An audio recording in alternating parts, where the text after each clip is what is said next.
This is my son's spear he got for his birthday, and we have a hard time keeping the spearhead on the wood shaft, and we need it to stay on so we could throw it. The first thing I needed to do was sand the end of the wood shaft down a little bit more so that it would fit better into the head of the spear.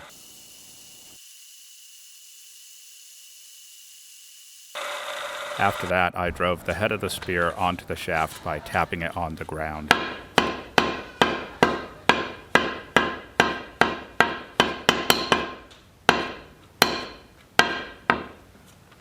Since we were having a hard time keeping the head of the spear on the shaft, I decided to put a small hole in it so that I could secure it with a nail.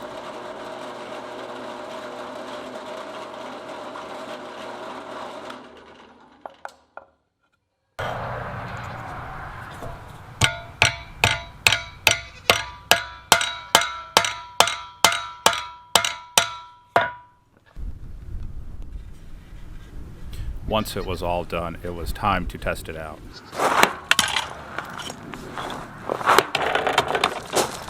Thanks for watching.